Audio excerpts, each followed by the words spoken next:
Hello students. Now we'll talk about functional linguistics. Functional linguistics meaning is the primary driver of form in language because when we speak we want to communicate meaning, we encode meaning, we decode meaning in the process of communication. So meaning making process is the primary action of language in functional linguistics. Functional linguistics is focused on deriving grammatical, syntactic, and textual structures from the ways in which language is used. In functional linguistics, structure of language is explored in this process. That which structure conveys what type of meaning. Systematic functional linguistics is an approach to linguistics that considers language as a system. Language is a complete system to convey meanings. The label systematic is related to the system networks used in the description of the lexicogrammar of human language. Basically, language has many subsidiary functions, and all those functions work together to convey the meaning, which is the prime objective of any language. In the corner, you look at the picture of Halliday and Ruqayya Hassan. It is important for us to know that Ruqayya Hassan belonged to Lahore, and later on she did her studies in TEFL and she married Halliday, and then both of them became the proponents of systemic functional grammar that is called SFG. Halliday states that language is the study of how people exchange meaning through the use of language. Halliday says how meaning is exchanged, how meaning is taken from the use of language. Halliday was basically a language teacher. He worked in China and in other parts of the world, and then he left teaching and he became a linguist, and he presented the theory of SFG. Theoretical underpinning: the language use is functional. In functional linguistics, the language use is functional. Language is known by its functions. Its function is to make meaning. That meaning should be conveyed or meaning should be derived from language. Suppose you are listening or you are reading, you are deriving meaning. Or if you are writing something or you are speaking something, and these two skills are productive skills, so you are making meanings. So in language we are making meaning, constructing meaning, and decoding meaning from the discourse while we are speaking. So these both processes work side by side, that you are understanding from others discourse and you are making meaning with your own words. These meanings are influenced by social and cultural context in which they are exchanged. Culture and social context are very important because every culture has different connotations. As I have told you, that owl is the symbol of wisdom, sagacity, and rationality in Western culture, and Owl Purdy is also the name of a university. But in our culture, owl is an abusive term, and the person who always remains sleepy, we call that person owl. In the same way, donkey has a negative connotation in Pakistani culture, while donkey has positive connotation in Western culture. Labour parties, they have this sign, and if a person is so much hardworking, we can call him that you are a donkey. This is a praising comment in Western society. while the same word "you are a donkey" is an abusive term in Pakistani context. That's why you will not find that any political party has adopted the donkey as its sign, while Labour Party takes this donkey sign in Western culture. So culture and social setting, social context are very important to understand language. Uh, it is called that culture is the fifth language skill because without culture you cannot understand meanings. The process of using language is a semiotic process, a process of making meaning by choosing. Semiotics is called study of signs. Our life is full of signs. All logos and monograms are signs. All words are also signs. Even your body language is also sign. When you look at umpires, umpire raises finger, it has some meaning. When umpire gives other signs, all those signs have meaning. They are called semiotic signs. When you are on the road, there is a red light or yellow light or green light. They are also semiotic signs for you. And some words, some metaphoric expressions, they are also signs. If I say that you are a lion, it means you are a brave person. If I say you are chicken hearted or you are like a chicken, it means you are very fragile and you cannot do any powerful task. So, culture is embedded in our language and meaning making process. Now, we want to understand some key concepts which are part of this study: Langue and parole, grammar and meaning, competence and performance.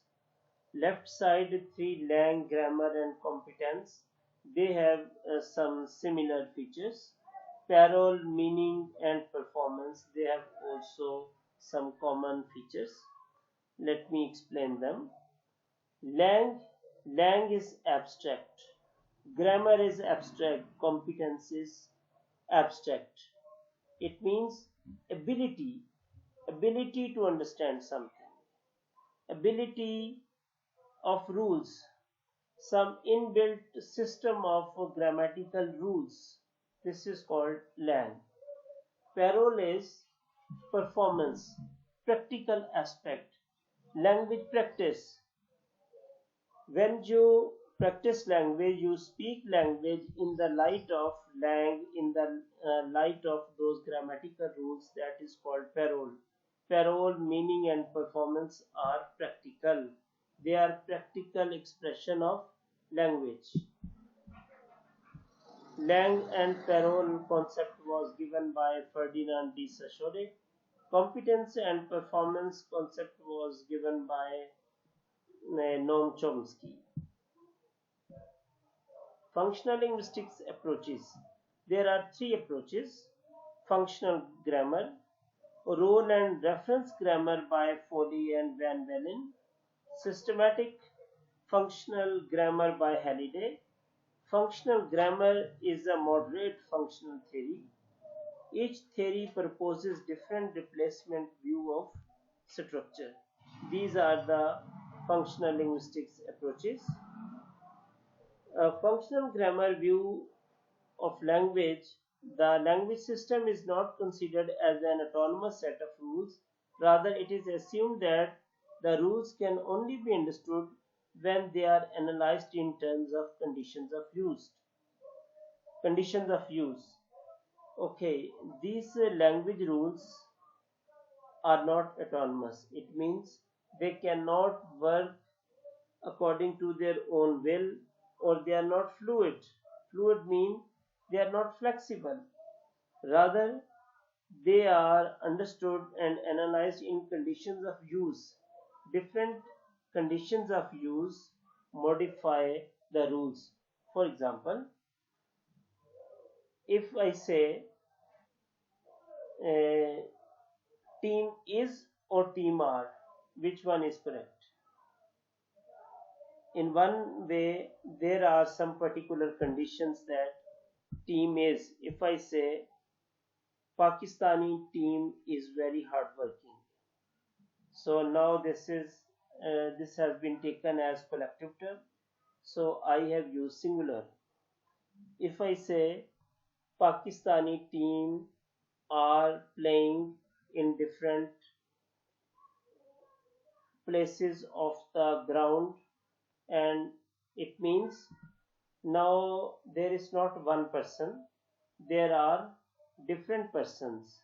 So now team are collective nouns, they follow conditions of use. So language and language grammatical rules, they follow tons of conditions of use. SFG and discourse. SFG means systemic functional grammar and discourse. Halliday maintains that the ultimate explanation of linguistic phenomena are found in language use. Language has evolved to satisfy human needs, and the way it is organized is functional with respect to these needs. It is not arbitrary. Arbitrary means there is no rationality behind it. You have just given them names. A functional grammar is essentially a natural grammar in the sense that everything in it can be explained ultimately by reference to how language is used. Not arbitrary mean nothing is fixed without reason. All elements have some particular reason behind it. So language use has some natural reasons, and natural grammar supports it. According to Halliday, there are three meta functions of language. We'll discuss them in detail, that ideation and others will discuss in detail. Systematic functional linguistics, rather I think I should bring them here right now.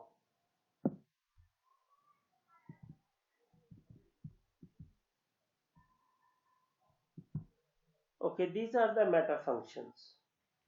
Ideational, context, language interprets human experience. Language explains and language highlights human experiences. Basically, humans' worldview has been incorporated in language. It has interpersonal context. Language enacts human relationship. Because human beings speak a language, so human relations have been exposed and they have been discussed in this grammar. Textual context. Language creates a discourse, and this discourse has also been included. So meta functions of SFG, it means language includes human experience, human relationship, and human discourse. So it is purely functional, and it centers around human beings and practical usage of language. Systematic functional linguistics. Why do we call it systematic? Systemic, sorry. Systemic means system of choices. There are different choices, and we choose quite natural and quite rational entity of language. Functional mean meaning focused. Language is a social semiotic system. Social and cultural circumstances. We have discussed social and cultural circumstances earlier. So language is developed and built within a society. If language is not supported by society, it cannot sustain. Language is such a powerful phenomena that people are ready to lose their lives or to sacrifice their lives for the sake of their language, because language is an identity. and people own their language, and they consider it a sacred divine gift. As you must have seen, that every international politician or every renowned figure knows English very well. But when I want to give you example of Sushma Siraj, she was foreign minister of India, and her articles were published in New York Times. But when she visited America to attend UNO meetings, she used to speak Hindi language over there and translated her speech into English language. She was able to speak English, but she did not speak English language because she was representing her own language. Same is the case with other powerful countries because they own their language. Unfortunately, when previous Pakistani prime minister they went over there, they delivered their speech in English language, and they were wearing English dresses. Halliday took idea of systemic functional linguistics from his teacher J.R. Firth. Functional language evolved under pressure of the functions that language must serve. So again, the focus is on practical usage of language and its functions. There are some metafunctions, that experience of outer and inner worlds. We are facing outer world. Outer world mean our society, community, people, interaction with people, and inner world is that we are talking to ourselves. There is self-talk processes going on, and cognitive practices are there. Human beings are thinking and thinking all the time, and social relations are also part of the meta function. And wording, it connects first point and the second point. First point, inner and outer world, and social relations. Okay, a register I have discussed earlier. Register mean particular vocabulary list of any profession or any field is called register. Okay, so what is the register of systemic functional grammar? SFG. You will remember it with FTM, or if you just remember in your mind FITEMO and FTM, you will choose F field, T tenor, and M for mode. Field mean activities, role of language, the role of language in the society. Which activities do we perform with the language? Tenor mean interpersonal relations. When two persons talk to each other, they develop interpersonal relationship. So how do they use language in their interpersonal relationship? Mode mean written form, oral or body language. Mode covers linguistic and non-linguistic features, verbal or non-verbal expressions. Words and body language, they are covered in the mode. So SFG covers field, tenor, and mode. So here, as I feel that new terms have been introduced. Previously, you are familiar with the subject and predicate. Now, new terms have been introduced in SFG, systemic functional grammar, that subject is theme and predicate is called Rheme. So, starting point of the sentence is theme, and concluding part or predicate is called Rheme. This is the key term of SFG grammar. This SFG can be applied on language, pedagogy, and technology. For language learning, we can use SFG. We can apply in teaching methodology, SFT is equally useful for TESOL, ESOL, TEFL teaching English as foreign language, ELT English language teaching, and pedagogy. It can also be used as a teaching methodology, that how to use that. We should focus on function and interpersonal relationships, and all modes should be included in the language. We should not only teach verbal expressions, we should also teach non-verbal expression, body language. So it made language learning a holistic approach to language learning. Technology should be integrated in SFG because technology has become the part and parcel of our language and our life. Okay, so we'll also discuss here functionalism versus formalism. Functionalists, those linguists who believe language as system of communication and take the communicative functions of language to be important for its analysis. Formalists, they consider the communicative functions of language to be irrelevant to its analysis, following Chomsky. So functionalists believe that language system is for communication, and formalists, they say these functions are irrelevant because both of them are conflicting. That's why functionalists focus on function of language, formalists focus on form of the language.